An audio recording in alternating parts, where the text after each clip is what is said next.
Perasaan bukan yang ini. The Promise judulnya.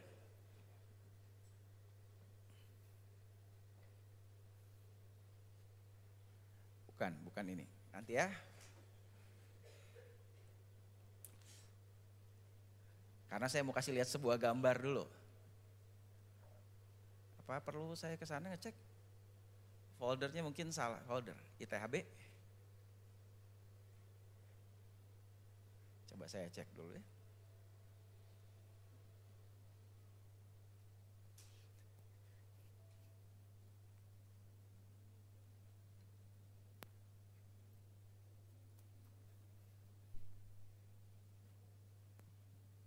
Bentar ya. Nah ini. Oke. Bisa ditayangkan. Ya, temanya hari ini adalah God's Promises. Sekarang lagi udah mulai musim hujan ya. Jadi di beberapa tempat mungkin udah hujan juga.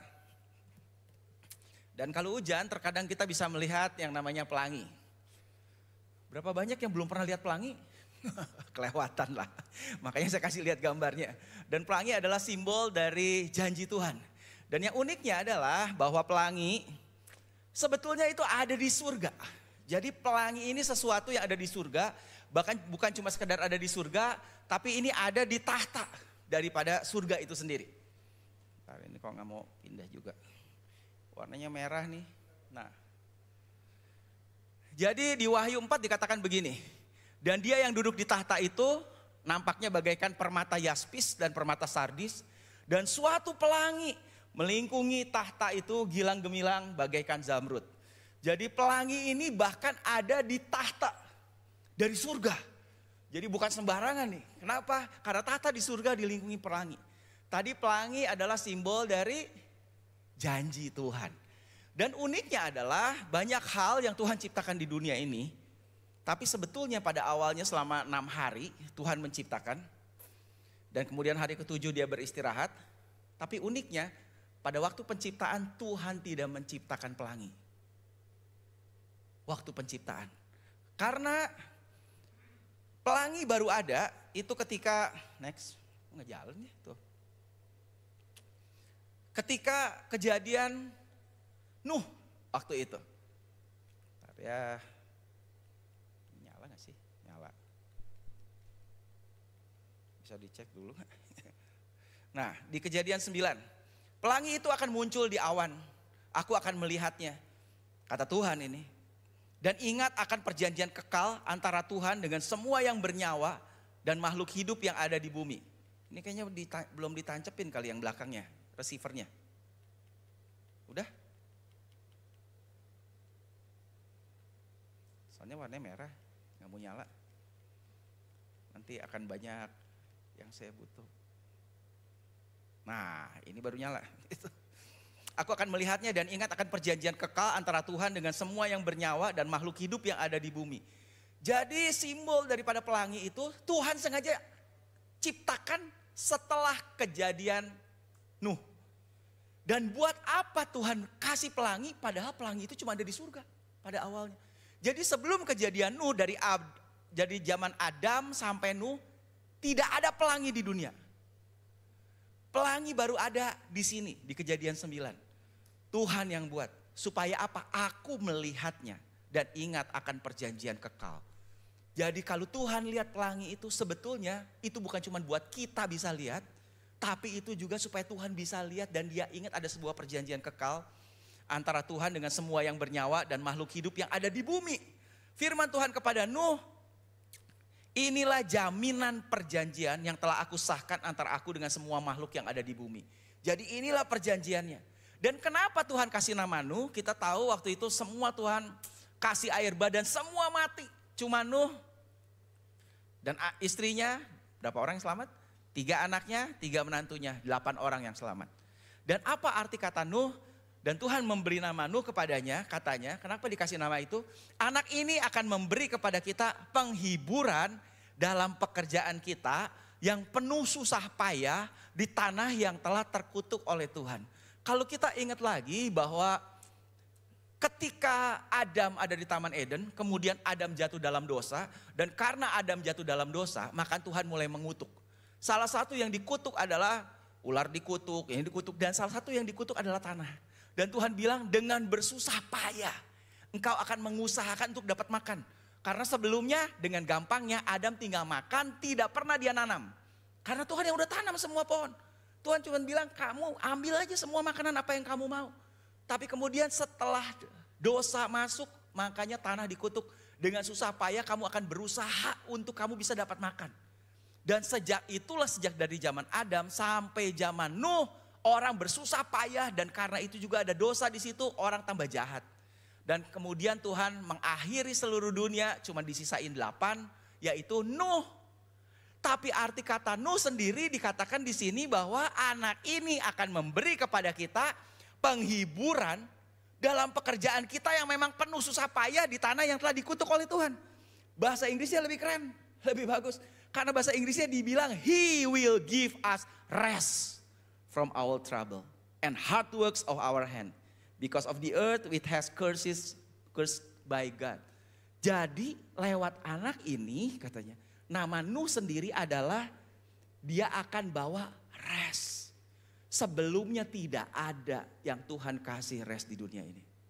Disinilah pertama kali justru muncul kata kasih karunia. Pertama kali kata grace, kasih karunia di dalam Alkitab itu muncul di Kejadian 5 ayat 8. Tetapi Nuh mendapat kasih karunia di mata Tuhan. Kenapa Nuh mendapat kasih karunia? Apa itu kasih karunia? Kasih karunia adalah sekarang kamu bisa rest. Itulah nama Nuh. Di tengah harusnya kamu susah payah di dunia. Dan untuk Tuhan ingat janji ini kepada Abraham, kepada Nuh, untuk dia ingat janji ini, itulah sebabnya dia bikin pelangi yang sebelumnya, sebelum zaman Nuh tidak ada. Makanya di Kejadian 9 firman Tuhan, inilah jaminan perjanjian yang aku buat antara kamu dan aku. Dan di antara semua makhluk hidup yang bersama-sama dengan kamu turun-temurun dan sampai selama-lamanya. Aku telah membuat pelangi di awan dan itu akan menjadi jaminan perjanjian antara aku dan bumi. Jadi itu adalah jaminan perjanjian. Janji Tuhan tentang apa? Tentang adanya kasih karunia sejak itu. Itulah penggambaran kepada Nuh. Karena nama Nuh sendiri adalah Nuh bisa rest di tengah susah payah. Nah, dari sini memang hari-hari ini dunia ada di dalam ketidakpastian, ketakutan, kekhawatiran, fear, uncertainty, doubt. Jadi gak ada satupun yang pasti. Tapi apa yang Tuhan mau? Tuhan mau kita untuk pegang satu kepastian, yaitu satu jaminan dari janji Tuhan. Jadi apa dasar hari ini kita hidup? Adalah janji Tuhan. Itulah dasarnya. Ketika kita bisa lihat kepada janji Tuhan, yang adalah kasih karunia Tuhan tersedia buat kita. Sejak zaman Nuh, itu melalui Nuh, itulah pelangi. Jadi apa itu janji sebetulnya? What a promise? A promise is someone's word of certainty. Janji adalah suatu perkataan yang diucapkan oleh seseorang tentang suatu kepastian. Harusnya begitu ya. Gitu. Tapi banyak orang ingkar janji, udah ngomong gak dilakukan gitu. Harusnya janji adalah penyataan kepastian seorang bahwa dia akan bertindak sesuai dengan apa yang telah mereka katakan kepada Anda. Dan kalau gitu, apalagi tentang Tuhan. Gitu. Sebuah janji dari Tuhan adalah sesuatu yang telah dia catat dan akan dia lakukan.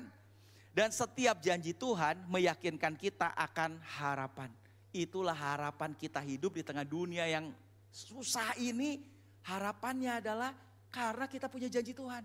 Itulah dasar bagaimana harusnya kita hidup. Dan harapan itu, what is hope? Hope is a holding on God's promises every day. Ketika kita kehilangan pengharapan kita, sebetulnya itu membuktikan bahwa saudara lupa bahwa ada janji Tuhan dalam kehidupan kita. Saya ulang sekali lagi. Kenapa orang bisa hilang pengharapan? Kenapa orang bisa stres? Kenapa orang bisa akhirnya bunuh diri bahkan?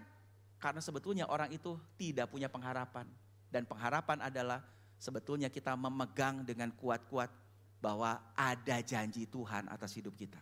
Ketika kita lupa akan janji Tuhan, disitulah kita nggak punya pengharapan lagi dan kita kehilangan pengharapan. Nah, hari ini saya mau bahas kalau gitu bagaimana kita bisa menerima janji Tuhan dan kenapa ada orang yang nggak terima janji Tuhan.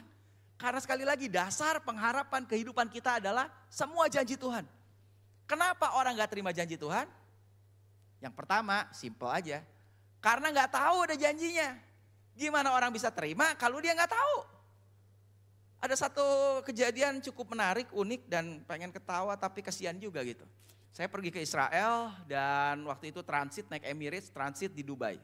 Dan dari Dubai ke Jakarta kemudian ada seorang yang duduk di sebelah saya dan itu TKW dari Indonesia. Saya lihat dari mukanya lah gitu, jadi mbak-mbak gitu. Dan kemudian mbak ini begitu masuk udah kayak capek, memang berangkatnya tengah malam sih, jam 1 atau setengah 2 subuh gitu. Jadi sekali dia naik, langsung dia itu kemudian dia tidur gitu. Ya udahlah, dia duduk di dalam dekat jendela gitu. Jadi saya liatin dia, oh ya udah gitu. Dan kemudian setelah terbang, waktunya makan. Ada pramugari datang, kemudian dia bawa makan. Waktu bawa makanan, dia cuma gini, akhirnya dicolek sama pramugarinya, tawarin. Kemudian dia cuma bilang gini, nah dia diam lagi. Ya udah, kalau saya, wah minta ini, minta itu, minta jus ini, minta jus itu, minta roti ini apa. Pokoknya apa yang dia punya saya mintalah, makan aja. Saya pikir, saya lihat, pas waktu dia makan gitu juga. Dia cuman, udah tidur lagi. Saya pikir, oh mungkin dia puasa. Ya udah, mungkin dia puasa, ya udah. Dan itu penerbangan hampir sekitar 8 jam, mungkin 9 jam. Jadi begitu mau mendarat, kurang lebih sekitar 40 menitan lagi mau mendarat, semua udah siap-siap begitu. Saya lihat dia udah mulai bangun juga gini, ya udahlah saya ajak ngobrol karena saya tahu dia Pak orang Indonesia gitu sebetulnya. Mbak kerja di Dubai ya, mau pulang ke Indo? Iya katanya. Oh singkat cerita kemudian saya tanya, Mbak puasa ya? Enggak katanya. Loh saya bilang, Mbak enggak puasa? Kenapa tadi waktu pramugari nawarin makanan ini kok Mbak nggak ambil? Terus dia bilang apa? Bayar kan? Bayar. Oh mungkin sebelumnya dia naik airlines kayak Air Asia, Scoot yang memang tidak termasuk. Tapi ini naik Emirates. Emirates itu udah termasuk include semua makanan yang diberikan di pesawat. Bahkan kita bisa minta lagi. Kalau kurang makan, kurang kenyang ya minta lagi lah gitu. Minum bisa tambah sepuasnya. Saya ceritain, Pak, jadi Mbak gak puasa? Enggak. Itu kan bayar kan? Enggak, saya bilang, itu udah termasuk. Walah, kalau tahu gitu. Saya sampai kasihan, lapar Mbak. Aduh, untung saya masih punya roti. Roti di plastik gak dimakan gitu. Saya bilang, ya udah Mbak, ini makan rotinya. Akhirnya dia makan. Dan dia gak tahu bahwa di pesawat itu ternyata makanan udah termasuk. Jadi dalam kehidupan ini, ketika kita tidak tahu bahwa apa sesuatu itu ada janji, ada klausul, ada perjanjian. Bahwa apa? Bahwa ini tiket pesawat sudah termasuk makan karena dia nggak tahu. Jadi apa? Rugi karena dia pikir harus bayar. Dalam kehidupan ini juga begitu. Ketika kita nggak tahu adanya janji Tuhan, itu suatu kerugian besar. Bahkan kalau saya boleh bilang pakai kata yang lebih kasar, satu kebodohan besar dalam kehidupan kekristenan. Kenapa? Harusnya saudara bisa terima banyak hal. Tapi kenapa kita nggak terima? Karena kita nggak tahu. Gitu. Padahal kita bilang di 2 Petrus 1 bilang sebab kuasanya yang hebat telah menganugerahkan kepada kita segala sesuatu yang berguna untuk hidup. Sebetulnya Tuhan udah kasih segala sesuatu yang berguna buat kehidupan. Dan beribadah melalui pengenalan penuh akan Dia yang telah memanggil kita ke dalam kemuliaan dan kebaikannya. Tuhan udah kasih semua. Tapi kalau kita nggak tahu, itulah kerugian besar dalam kehidupan kita. Tapi kuncinya di sini, makanya kita harus tahu dulu. Tahu apa yang Tuhan janjikan. Terutama kita harus tahu bahwa dikatakan lagi ayat 4 di sini 2 Petrus 1 ayat 4, sebab itu pula janji-janji yang sangat besar dan berharga telah Dia anugerahkan bagi kita. Bayangin janji Tuhan itu sesuatu yang begitu besar dan berharga. Apa yang berharga dalam hidup ini? Apa yang Tuhan ngomong? Karena apa yang Tuhan ngomong itu yang kita bisa terima. Apa yang Tuhan janjikan. Kalau kita nggak tahu tentang janjinya, kerugian besar bagi saudara. Sekali lagi saya bilang, janji Tuhan begitu besar dan berharga. Dan telah Dia anugerahkan bagi kita. Diulang di situ, Tuhan udah kasih. Supaya olehnya kamu dapat menerima kuasa yang hebat itu dan luput dari keinginan duniawi. Jadi janji Tuhan itu God's promises as sure as God Himself. Janji Tuhan itu sepasti diri Tuhan sendiri. Karena apa? Karena kita bisa percaya Tuhan, kita bisa percaya janjinya karena Dia adalah Tuhan. Tuhan yang gak pernah ingkar janji. Dan janji Tuhan itu ditemukan di mana sih kalau gitu? Saya kasih tahu tadi poin yang pertama, kenapa orang gak terima janji Tuhan? Karena gak tahu ada janjinya. Nah kalau gitu dari mana kita bisa tahu janji Tuhan? The Bible is a promise book. Kalau saudara punya Alkitab saudara, makanya kenapa Alkitab dibagi dua. Yang pertama adalah perjanjian lama dan perjanjian baru. Kenapa dibilang perjanjian lama dan perjanjian baru? Karena Alkitab adalah buku perjanjian. Jadi dari mana kita bisa tahu janji Tuhan? Ya itulah buku perjanjiannya. Kalau saudara nggak pernah baca, nggak heran saudara nggak tahu. Dan sekali lagi saya bilang, kalau saudara nggak tahu, gimana saudara mau terima? Saudara nggak tahu apa yang jadi janji Tuhan.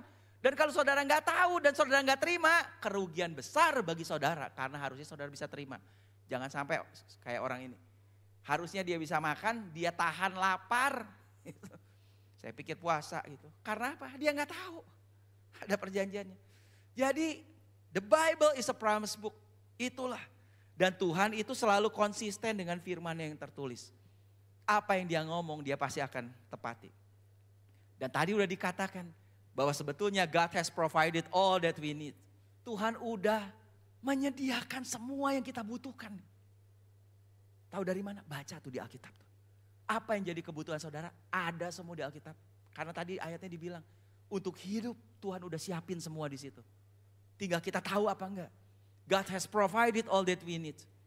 Melalui apa? The powerful truth of Scripture. Melalui semua ayat-ayat firman kebenaran yang begitu powerful. Kalau kita tahu, itulah pengharapan kita di dunia ini. Ketika kita tahu janji Tuhan setiap hari. Kita tahu ada janji Tuhan dalam hidup kita. Ya, yang kedua. Kalau tadi yang pertama, next nggak jalan lagi. Nah, tidak tahu tentang janji Tuhan. Yang kedua adalah, kenapa kita tidak menerima janji Tuhan? Karena kita tidak percaya pada janji itu. Kita tahu ada janjinya, tapi kita nggak percaya. Ah, masa sih? Karena janji Tuhan itu, the promise is received by faith. Justru diterima dengan iman. Iman itu adalah dasar dari segala sesuatu yang kita harapkan, bukti dari segala sesuatu yang belum kita lihat, tidak kita lihat. Justru untuk terima janjinya adalah bukan lihat dulu baru percaya, tapi percaya dulu baru kita akan lihat. Kenapa saudara nggak terima janji Tuhan itu? Karena saudara nggak percaya. Mana? Alkitab bilangnya begini, mana buktinya? Mana?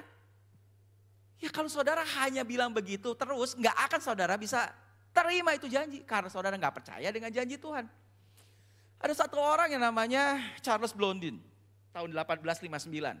Dia jadi orang pertama yang nyebrang Niagara Falls, air terjun Niagara, di seutas kawat, seutas tambang, seutas itulah tali. Ini dia orang yang pertama nyebrang. Emang orang ini hebat, jago banget lah gitu. Jadi inilah, ntar kepencet. Inilah air terjun Niagara. Habis ini ada film jalan gak ya? Siap-siap nanti suaranya. Jadi ini air terjun Niagara adalah air terjun terbesar di dunia. Dan itu nyambung antara dua negara, yaitu Amerika dan Kanada. Begitu tinggi. Dan ini orang mau jalan di atas tali itu, di atas tambang itu. Nyebrang ke negara lain lah, sepertinya kayak begitu. Nah, dan inilah sedikit klip filmnya, semoga jalan.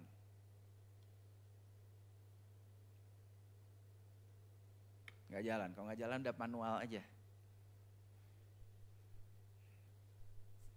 Blondin. Kita lihat sedikit klipnya.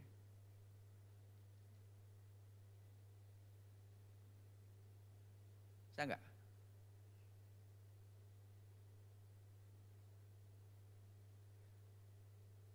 Tadi udah di copy belum PowerPoint-nya? Satu folder.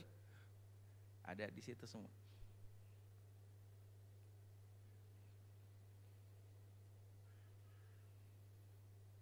Bayangin ya, kita jalan di atas tali, susahnya kayak apa ya gitu. Tapi ini orang, dia berani nyebrang di Niagara dan anginnya, waduh kenceng banget. Tahun lalu saya sempat ke situ, itu airnya aja kayak hujan terus, itu saking terjunnya derasnya, luar biasa. Bisa nggak? Kalau nggak bisa, lewat aja ya. Bisa nggak kira-kira? MP4 harusnya bisa kok.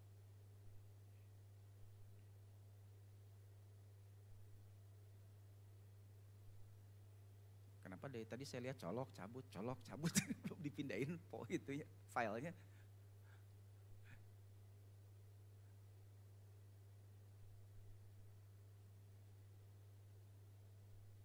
Ya, The Story of Faith.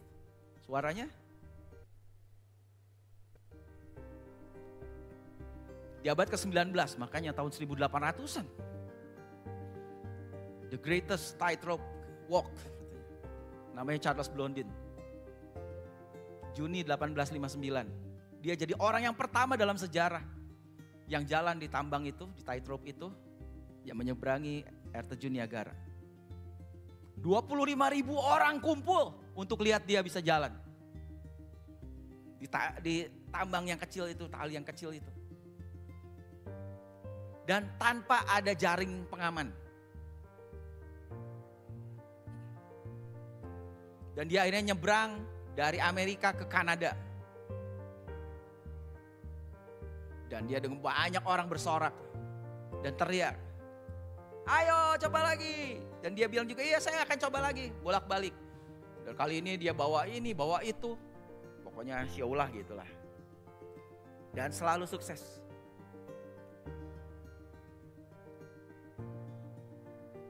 Dan sepanjang hidupnya dia gak pernah gagal. Karena dia meninggal di hari tuanya itu. Jadi bukan karena kecelakaan atau apa. Dan kemudian dia bawa dorongan kayak kereta dorong gitu. Dan dia teriak kepada orang-orang yang nonton waktu itu. Ayo ada gak yang mau ikut saya yuk. Kita nyebrang ke negara lain. Dari Amerika mau gak nyebrang ke Kanada. Oke balik lagi PowerPoint-nya. Ada gak yang mau ikut saya? Kalian yakin gak saya bisa pergi ke sana dengan selamat dan balik lagi dengan selamat? Percaya gitu. Gak jalan, coba next. Itunya udah ditancepin lagi belum? Nah ya. Mana? Nah. Dan di situ banyak bangsawan-bangsawan ditanya, ayo ikut gak? Untuk nyebrang. Itu pakai kayak kereta dorong kayak gitu. Gerobak. Dan tidak ada satu orang pun yang mau. Mereka bilang, yakin gak saya bisa nyebrang dan balik lagi dengan selamat? Yakin. Tapi siapa yang mau ikut? Gak ada satu orang pun yang mau ikut. Dan tiba-tiba ada seorang yang akhirnya mau ikut. Dan didorong ke sana, balik lagi dengan selamat. Dan setelah itu dia teriak lagi, ayo ada gak yang mau ikut lagi, saya gendong. Tuh gambarnya tadi udah muncul. Gak ada yang mau lagi.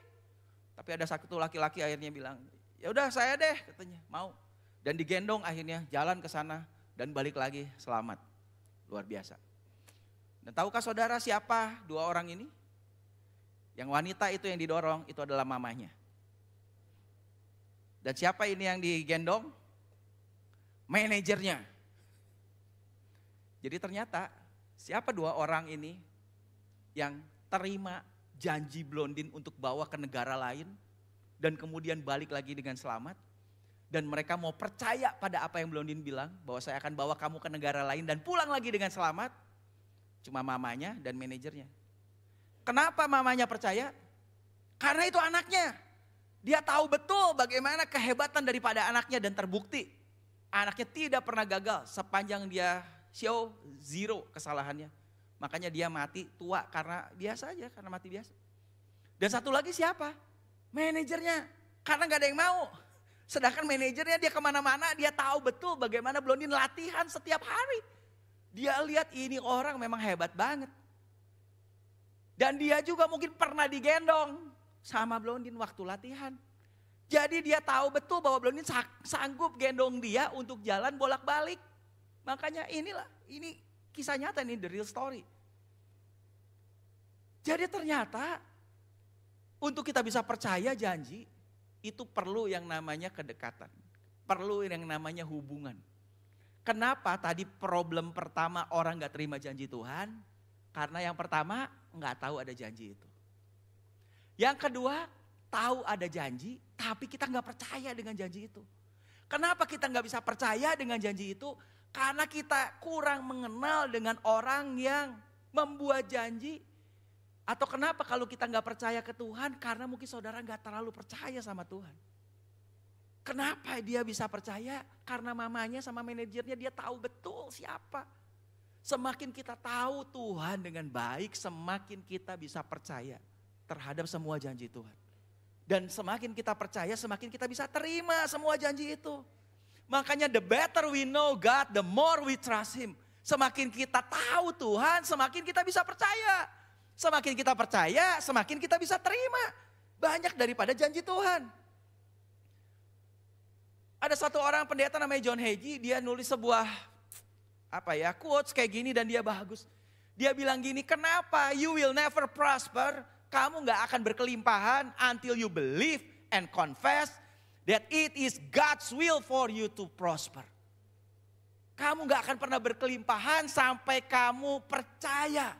Dan kamu deklarasikan, kamu ngomong bahwa apa? Bahwa apa yang Tuhan mau dalam hidupku untuk aku diberkati berlimpah-limpah. Karena you have to believe it to receive it. Engkau harus bisa percaya dulu terhadap janjinya itu, barulah kamu bisa terima. Tanpa kita percaya bukan cuma sekedar tahu. Banyak orang tahu ayat ini. Ayat ini bilang apa? Buat apa sih Tuhan datang ke dunia? Buat apa Tuhan turun ke dunia? I came that you may have and enjoy life.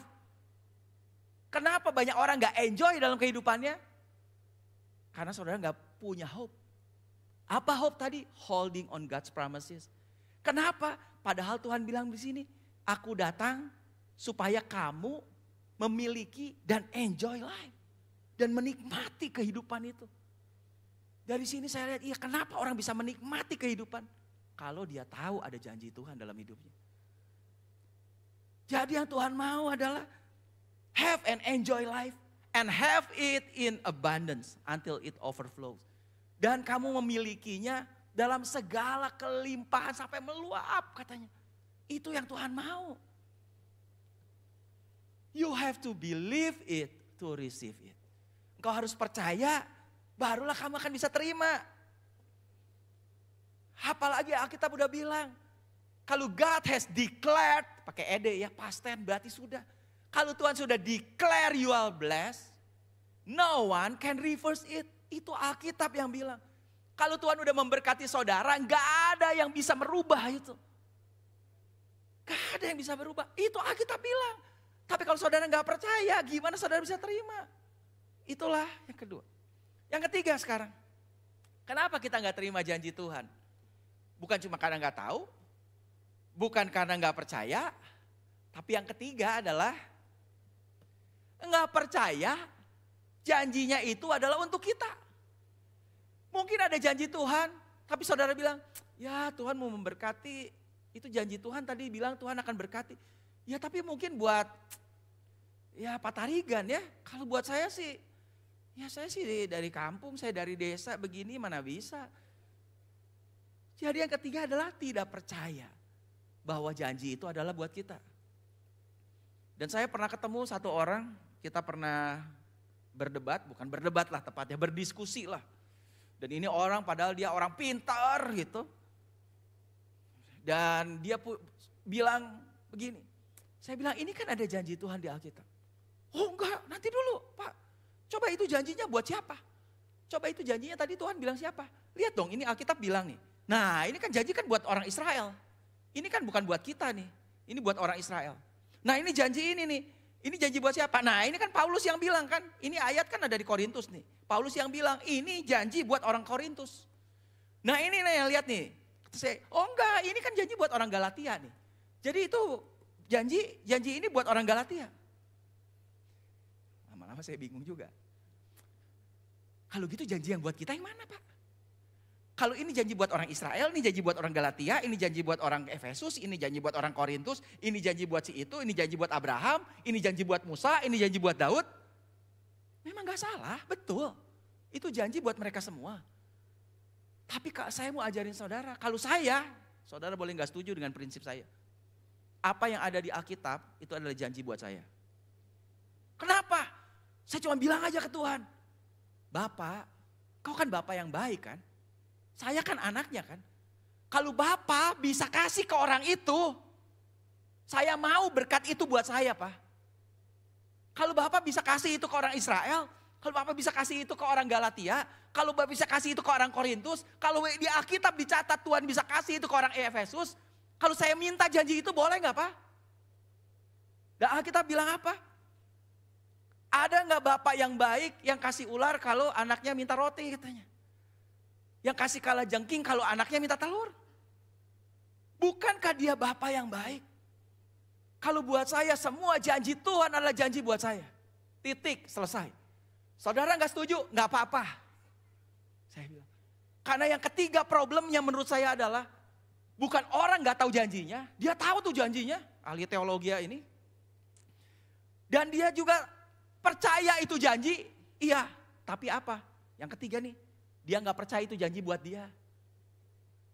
Kalau gak percaya itu janji buat dia, berarti ini janji memang ada Tuhan janji buat orang Israel. Lah, bukan buat kamu. Bukan, itu buat orang Israel. Itu buat orang Galatia. Ya gimana bisa terima? Padahal sesungguhnya, we are inherit of all God's promises. Kita ini adalah pewaris dari semua janji Tuhan. Oh ya? Kalau saudara pilah-pilah itu semua janji Tuhan, ini janji ini, janji ini. Yang buat saudara di mana? Karena waktu Alkitab ditulis kan saudara nggak ada. Lalu mana yang janji buat saudara? Tapi kita ini justru pewaris semua janji Tuhan. Lihat ini contoh aja. Satu janji tentang keselamatan yang paling utama. Dikatakan di Kisah Rasul bilang apa? Bertobatlah dan hendaklah kamu masing-masing memberi dirimu dibaptis. Yang belum bertobat, bertobat. Yang belum dibaptis, dibaptis. Dalam nama Yesus Kristus untuk pengampunan dosamu. Maka kamu akan menerima karunia Roh Kudus. Itu juga janji Tuhan. Kamu akan terima karunia Roh Kudus. Apa karunia Roh Kudus? Baca ya sendirilah. Kepanjangan saya cerita nanti panjang. Sebab ini yang ayat yang penting ayat 39. Lihat baik-baik. Sebab bagi kamulah janji itu. Ini dia ngomong kepada siapa? Kepada orang yang dengar waktu itu. Di Kisah Rasul. Bagi kamulah janji itu. Tapi gak stop di situ. Dan bagi anak-anakmu. Dan berarti anak-anakmu tuh yang gak ada di situ. Mungkin waktu mereka dengar anaknya ada di rumah. Dan bagi orang yang masih jauh. Masih jauh itu apa? Yang bahkan belum lahir tuh. Yaitu sebanyak yang akan dipanggil oleh Tuhan Allah kita. Amin. Kitalah orang yang dipanggil oleh Tuhan. Makanya kita bisa mengerti tentang kasih karunia Tuhan. Jadi buat siapa sebenarnya itu janji? Buat orang yang dengar waktu itu, buat anak-anakmu dan keturunanmu. Dan mereka yang masih jauh, bahkan yang belum lahir katanya. Yang masih jauh, sebanyak yang akan dipanggil oleh Tuhan Allah kita. Sebanyak apa enggak tahu, nanti kamu lihat. Bagi kamulah itu semua janji. Jadi kita perlu tahu ada janji-janji Tuhan di Alkitab buat kita itu. Gak usah terlalu banyak pilah-pilah, saudara pilah semua habis semua saudara gak dapat janjinya. Kerugian besar saya kasih tahu. Padahal Tuhan punya janji. Tentang apa? Bagaimana janji keselamatannya dibilang? Bahwa setiap orang yang berseru kepada nama Tuhan akan diselamatkan. Saudara butuh keselamatan, berseru. Yesus. Keselamatan akan datang dalam hidup saudara. Loh itu janjinya. Ada janji tentang forgiveness when as a Christian sin. Kalau kita berdosa dibilang apa? Barang siapa mengaku dosa kita maka ia adalah setia dan adil. Dia akan menyucikan segala dosa kita, mengampuni kita dari segala kejahatan. Bilang Tuhan, sorry Tuhan. Dan dia akan ampuni semua dosa kita.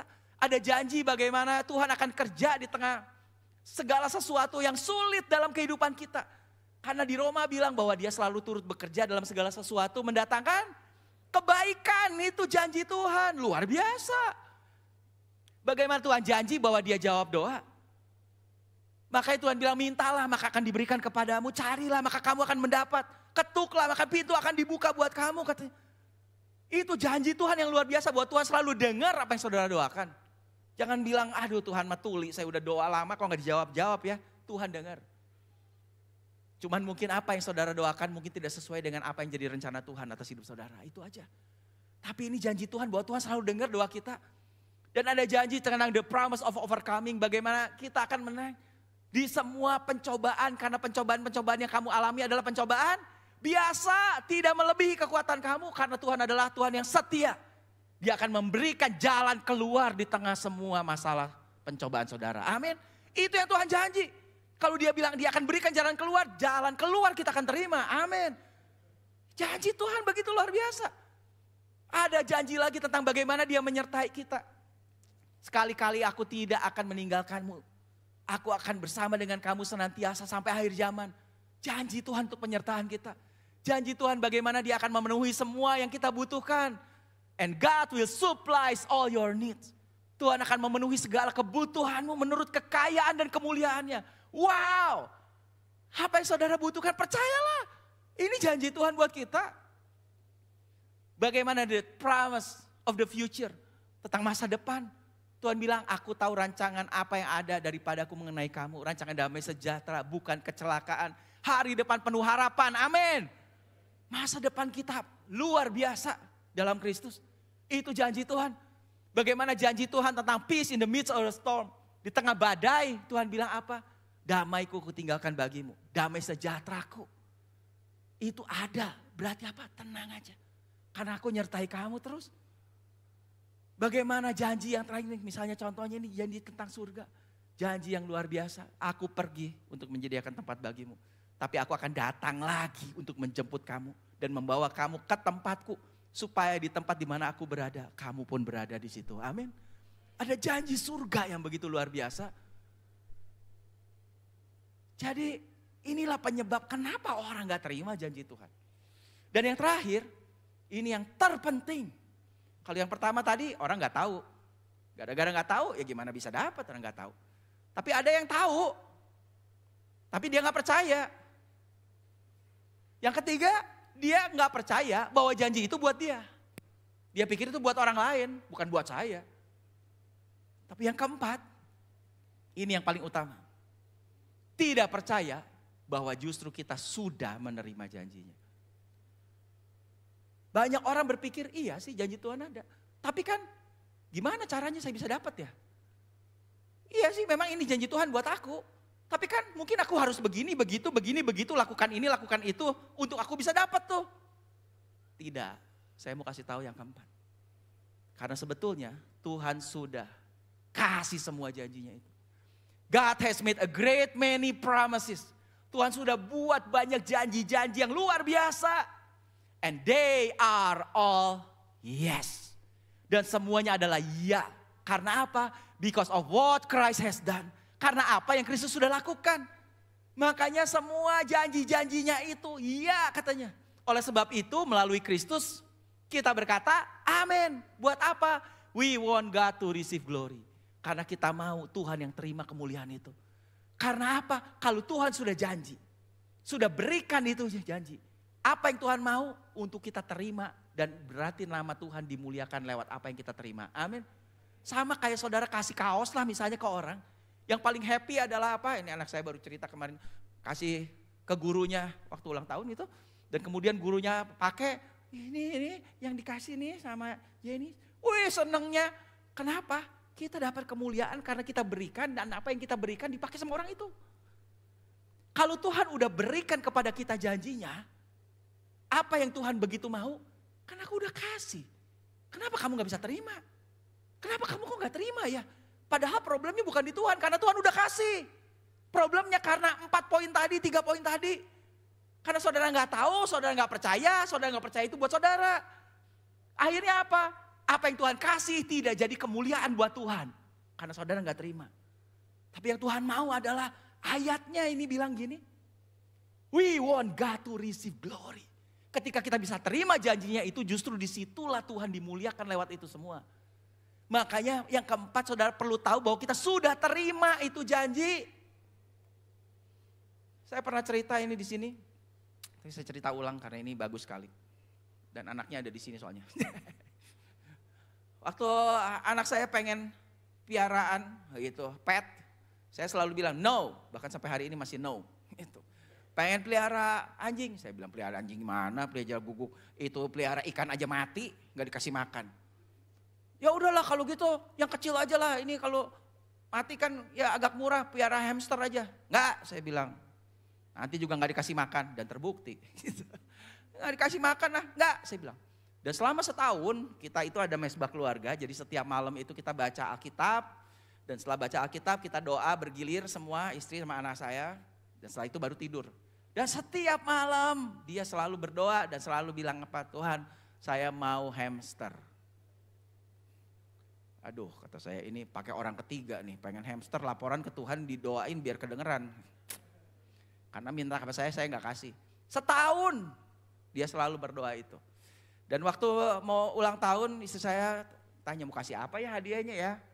Gimana kalau kita kasih hamster? Saya pikir ya betul juga lah, boleh juga lah. Dia udah doa setahun, itu apa yang dia mau. Ya udahlah kita bisa kasih, kenapa kita nggak kasih supaya dia bisa happy kan gitu. Senang apa yang dia mau dia dapat. Ya udahlah oke lah. Akhirnya saya bilang malam itu, kamu kan udah doa minta hamster. Oke, sekarang kamu boleh dapat hamster. Nanti saya beliin. Hore, senang nih. Tapi masalahnya besok saya harus keluar kota karena saya ada pelayanan di luar kota. Singkat cerita, sampai hampir 10 hari mungkin itu, belum dibeliin juga karena sibuk saya. Ini dan itu enggak. Dan selama 10 hari apa yang dia lakukan? Saya tanya ke istri saya juga kalau pas saya enggak ada gitu. Dia masih berdoa enggak minta hamster? Enggak. Wih berarti apa? Dia percaya pada apa yang saya ngomong. Dia udah enggak minta lagi tuh. Tapi dia belum dapat itu hamster. Tapi apa yang dia lakukan? Searching tentang hamster. Jadi waktu mau beli hamster, dia udah langsung tahu. Saya mau beli hamster yang white winter katanya. Gak mau yang Syrian, gak mau yang Roboroski, gak mau yang ini. Saya sampai bingung, saya aja gak tahu ini nama apa robot-robotan. Terus dia bilang saya mau beli itunya, pasir buat mandinya. Hah? Saya bilang, saya baru tahu sejak kapan ada yang mandi pakai pasir gitu. Orang kalau kena pasir ya cepetan mandi pakai air. Ya saya tahu mandi pakai air kan gitu. Wah dia cerita mandinya hamster tuh pakai pasir begini. Wah buat saya hebat ya. Berarti apa? Selama itu dia justru cari tahu tentang hamster.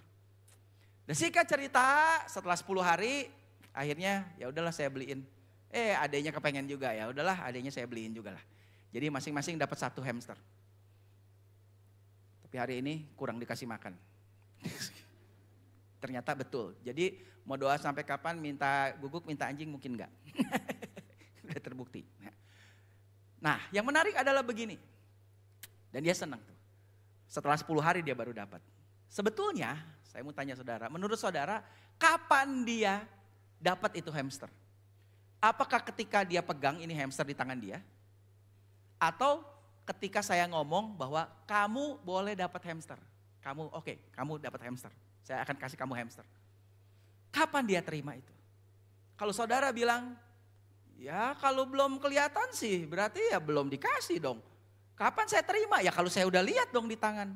Berarti saudara tipe Thomas. Yang percaya karena melihat. Karena saudara udah dapat baru saudara percaya. Tapi sesungguhnya kekristenan tidak begitu. Karena Yesus aja marahin Thomas. Kekristenan adalah kamu harus percaya meskipun kamu belum melihat. Tapi dasar percaya kita itu dari mana? Dasar percaya kita dari apa janji yang diucapkan. Saya bersyukur anak saya cukup percaya dengan saya dan saya juga berusaha untuk memegang janji saya. Dia cukup percaya bahwa apa yang saya ngomong itu akan digenapi. Makanya dia gak minta lagi selama 10 hari itu. Dan yang dia lakukan adalah seolah-olah dia udah terima, dia cari tahu bagaimana makannya, seperti apa rumahnya, jenisnya seperti apa, gimana cara mandiinnya, gimana cara itunya, itu yang dia pelajari. Seolah-olah dia udah ada ini, tapi dia harus pelajari untuk ngurusnya seperti apa. Jadi saya mau kasih tahu, saudara, sebetulnya kapan kita terima semua janji Tuhan? Bukan ketika janji itu kita alami dan kita lihat dan kita rasakan. Tapi kita terima semua janji Tuhan itu adalah ketika Tuhan ngomong janji itu dalam hidup kita. Sebetulnya saudara udah terima. Makanya ada istilah yang cukup menarik. Di kayu salib Yesus bilang, it is finished. Sudah selesai sebelum Yesus mati. Dan setelah itu dia menyerahkan nyawanya. Dia bukan mati karena dosa. Bukan karena iblis bikin dia mati. Gak ada yang bisa bunuh Yesus. Dia mati karena dia memberikan nyawanya. Dan sebelum dia memberikan nyawanya yang terakhir dia bilang apa? It is finished, karena udah selesai semua. Ada istilah makanya sebetulnya kehidupan itu adalah, janji Tuhan adalah already finished. Udah selesai, segala sesuatu udah beres. But not yet done.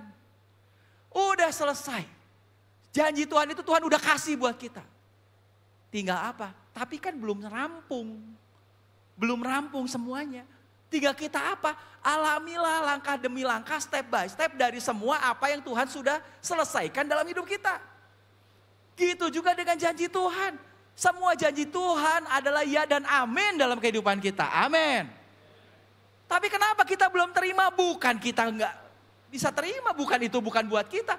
Saya bilang iya, kita akan lihat pada saatnya semua akan terjadi. Tinggal percaya aja. Makanya justru waktu berdoa Tuhan ajarin seperti apa kalau kamu berdoa. Karena itu aku berkata kepadamu, apa saja yang kamu minta dan doakan, kita minta, kita doa. Kalau berdasarkan janji Tuhan, percayalah bahwa kamu telah menerimanya. Maka hal itu akan diberikan kepadamu. Percaya. Dan kata percaya inilah dalam kekristenan disebut iman. Itulah faith. Jadi iman itu apa? Kenapa kita disebut sebagai orang percaya, orang beriman? Iman itu apa? Iman, faith is believing the truth of God's word. Kita percaya bahwa firman Tuhan, kebenaran firman Tuhan, janji Tuhan dalam firman-Nya, itu justru lebih daripada kenyataan dan fakta yang kita lihat. Amin.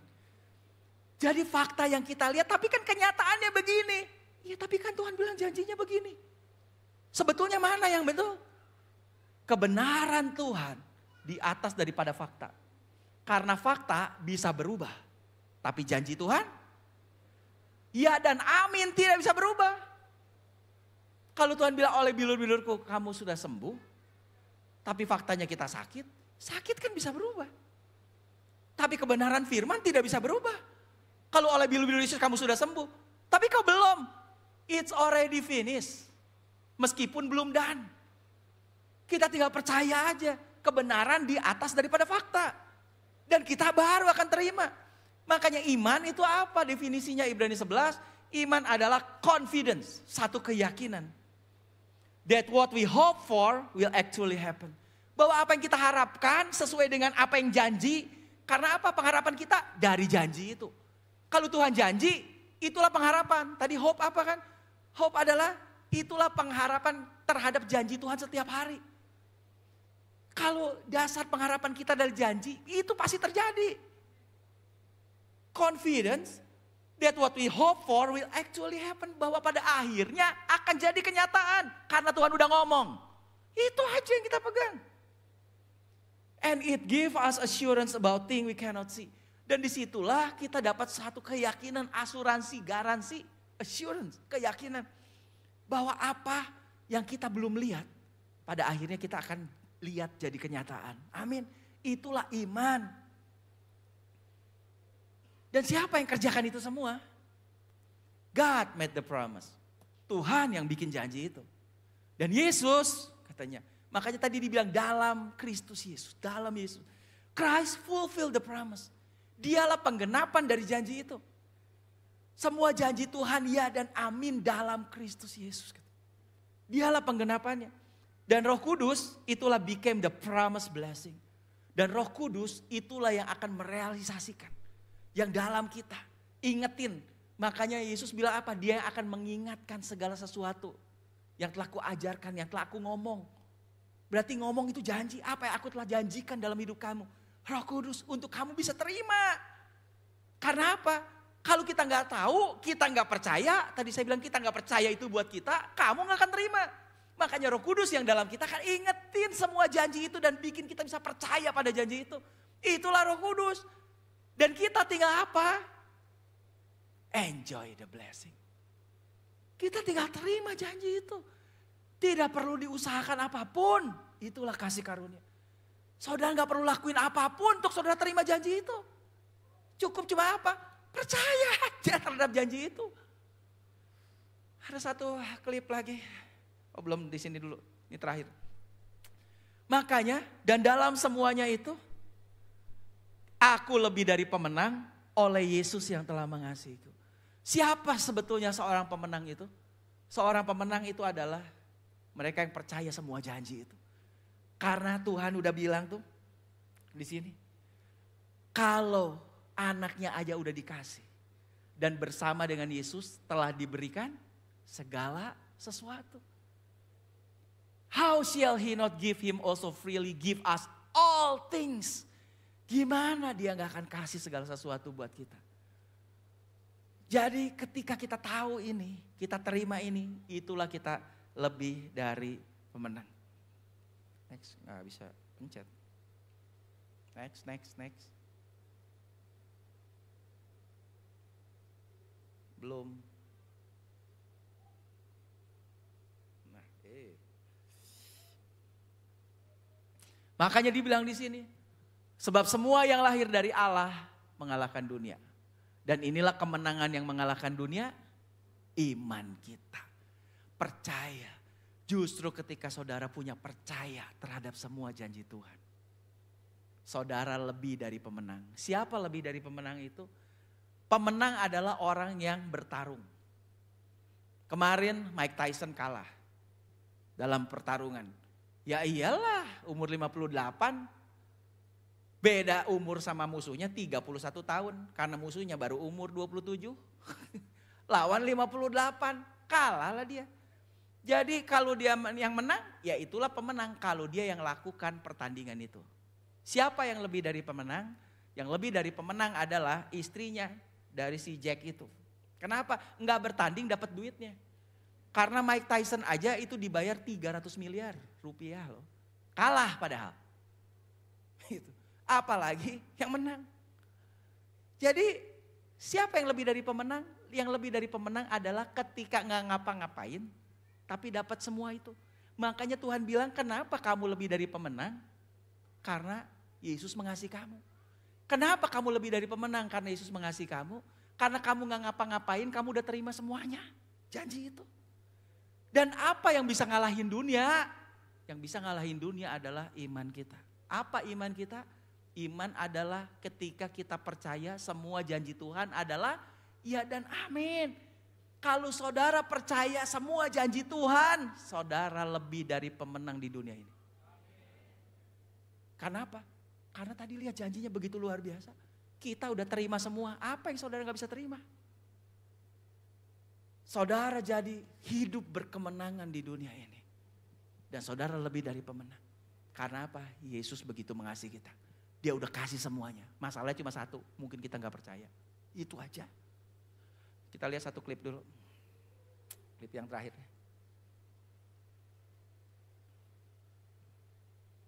Suaranya. Aku lapar. Aku haus.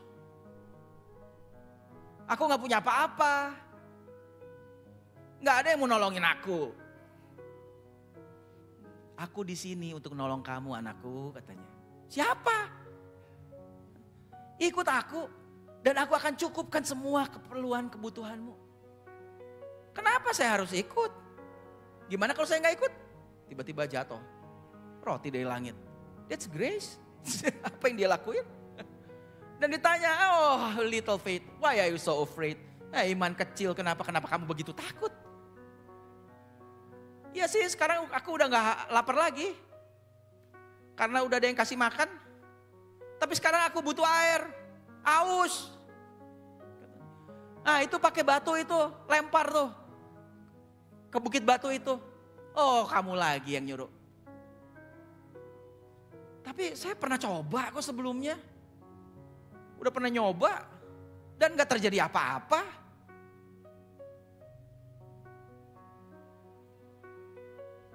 Nah kan, seperti yang saya pikirkan, gak terjadi apa-apa. Kok bisa terjadi ya? Gimana bisa terjadi? Puk lagi katanya. Nih, saya kasih lebih daripada apa yang kamu minta. Ditambahin lagi, that's grace. Tuhan memberikan bukti dari apa yang kita percaya. Karena itu jangan ragu-ragu bahwa Dia ada. Aku sendiri, lonely, alone. Gak ada yang mau tolongin aku. Kenapa iman kamu begitu kecil anakku? Apakah kamu gak pernah lihat kuasaku begitu luar biasa? Dan bagaimana aku begitu mengasihi kamu? Ternyata Yesus yang selama ini ngomong.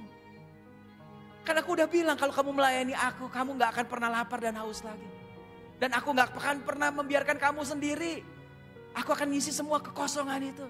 Kamu akan memiliki segalanya anakku. Dalam hidup ini, aku udah memberikan segalanya. Aduh, tadi saya mau baca ayatnya. Coba bisa di-pause gak? Itu ayat yang terakhir. Kalau di PowerPoint saya sih dia stop. Bisa gak? Nggak bisa ya?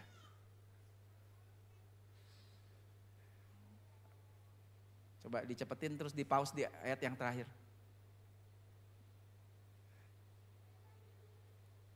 Tarik ke belakang, terus di pause.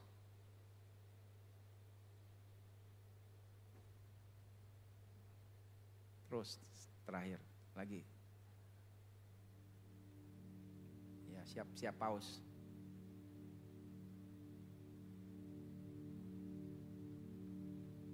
Ya pause.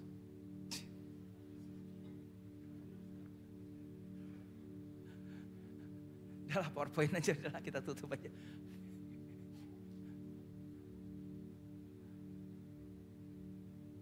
Udahlah PowerPoint aja.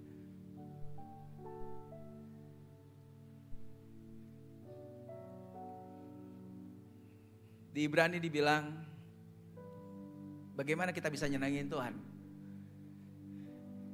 Kalau kita gak punya iman katanya. Jadi Tuhan akan senang kalau Dia lihat kita punya iman. PowerPoint.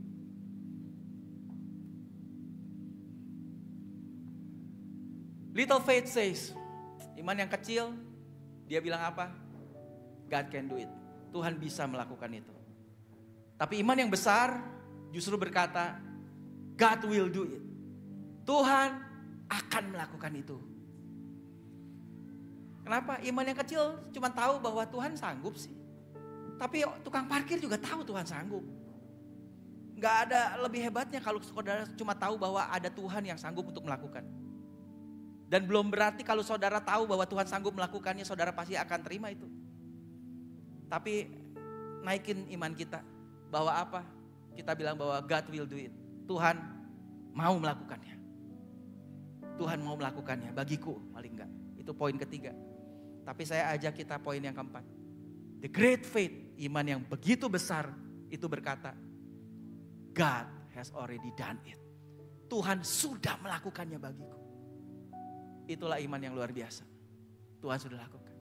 Ini ayat yang luar biasa. Saya tutup dengan ini. You know with all your heart and soul. Di Yosua. Ini pewahyuan wow buat saya, buat Yosua. Hebat banget. You know with all your heart and soul. Kamu harus tahu dengan segenap hatimu. That not one of all the good promises. Pakai S. Not one that the Lord your God gave you has failed. Wow. Every promise has been fulfilled. Kayak ada ya. Not one has failed. Dan kamu mengetahui dengan segenap hatimu dan segenap jiwamu. Dengan segenap keberadaanmu. Kasarnya kamu harus tahu. Bahwa tidak ada satupun dari segala yang baik yang telah dijanjikan Tuhan yang tidak dipenuhi. Semuanya itu telah digenapi bagimu. Already. Past tense. Sudah. Tidak ada satupun yang gagal dari hal itu. Wow. Kita tahu God never break His promises.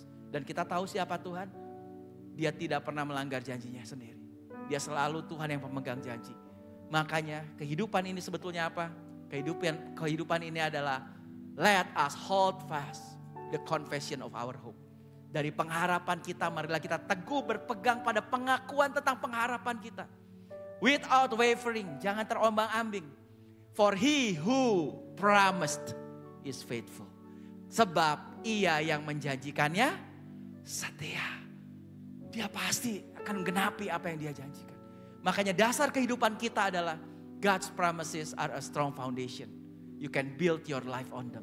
Justru kita membangun kehidupan rohani kita itu berdasarkan dari semua janji-janji Tuhan. Itulah dasarnya.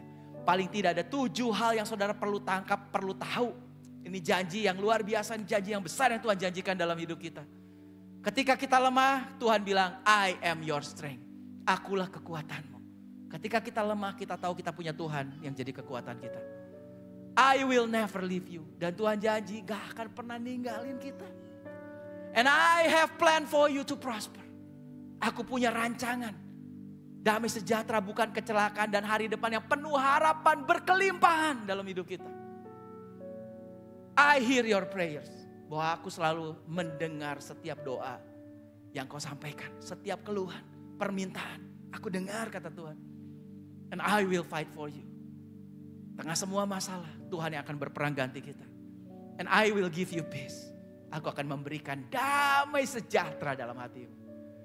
Because I always love you. Karena aku selalu mengasihimu tanpa syarat, tanpa batas dalam hidup kita. Amin. Saya ajak kita bangkit berdiri, kita akan deklarasikan iman kita dengan lagu ini. Coba munculin lagi PowerPoint-nya. Itu teks lagunya.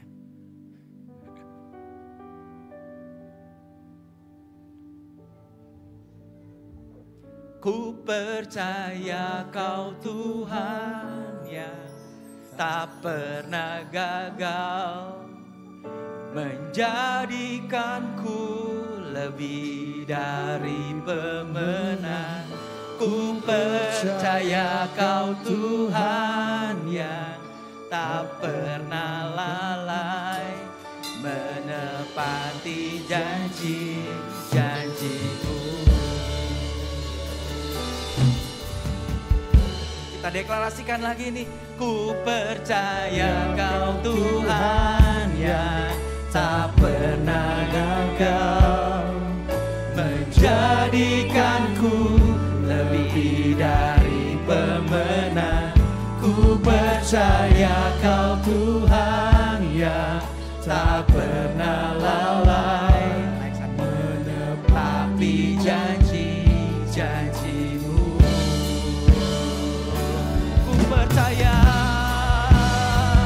Ku percaya Kau Tuhan yang tak pernah gagal, menjadikanku lebih dari pemenang. Ku percaya Kau Tuhan yang tak pernah lalai, menepati janji-janjimu. Sekali lagi kita angkat ini. Ku percaya Kau Tuhan yang benar Tuhan, kami percaya menjadikanku lebih dari pemenang. Ku percaya Kau Tuhan yang tak pernah lalai, menepati janji-janjimu. Ku percaya Kau Tuhan, ku menepati janji-janjimu. Engkau yang menepati janji-janjimu. Yes Lord. Yes Lord. Terima kasih Tuhan. Kami sungguh tahu bahwa punya Tuhan yang berjanji. Dan Kau sudah melakukan semua janji-Mu Tuhan. Biar kami bisa tahu setiap janji-Mu Tuhan. Biar kami bisa percaya akan janji-Mu Tuhan. Biar kami percaya bahwa janji-Mu adalah bagi kami. Dan bahwa Engkau sudah melakukan janjinya dalam hidup kami. Terima kasih Tuhan. Ketika kami percaya, kami akan melihat setiap janji-Mu itu Tuhan. Terima kasih Tuhan. Karena janji-Mu itu Engkau menjadikan kami lebih daripada pemenang. Kami akan menjalani kehidupan bersama dengan Engkau Yesus. Sebagai orang-orang yang lebih daripada pemenang. Karena apa yang Kristus sudah lakukan dalam hidup kami. Terima kasih Tuhan. Kusungguh berdoa biar firman hari ini jadi kekuatan bagi kami Tuhan. Di tengah semua ketidakpastian, semua ketakutan, semua kekhawatiran dalam hidup ini Tuhan. Kami punya janji yang tidak tergoyahkan. Kami punya Tuhan yang selalu memegang janjinya. Dan semua janji-Mu adalah ya dan amin dalam hidup kami. Kami akan terima itu semua. Terima kasih Tuhan. Dalam nama Yesus kami berdoa. Amin, amin, amin. Beri kemuliaan buat Tuhan kita. Tuhan berkati.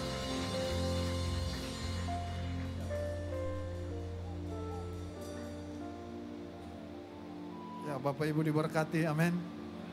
Coba yang diberkati lambaikan tangannya buat Tuhan Yesus. Sekali lagi tepuk tangan buat Tuhan Yesus, haleluya. Bapak Ibu sebelum kita pulang ada beberapa pengumuman. Yang pertama dalam rangka momen Natal ini Bapak Ibu kita ada bakti sosial ya, baksos. Jadi buat Bapak Ibu bisa bawa baju-baju yang masih layak pakai. Bisa dibawa ke gereja dari mulai besok sampai hari Minggu nanti ya. Bisa dikumpulkan dibawa di basement di ruang konselor, ruangannya Ibu Teti. Nanti Bapak Ibu yang bawa baju bekas, sepatu atau tas bekas apa saja bisa kumpul di bawah. Oke Bapak Ibu, ya mungkin itu saja Bapak Ibu pengumumannya. Satu lagi sorry. Setelah ini Bapak Ibu panitia bisa rapat sebentar ya di kafe. Buat panitia nanti bisa rapat sebentar di kafe. Karena hujan gede jadi kita mungkin bisa diam dulu di situ. Baik Bapak Ibu kita akan doa, kita nyanyi sekali lagi pujian tadi. Ku percaya Kau Tuhan yang tak pernah kalah, menjadikanku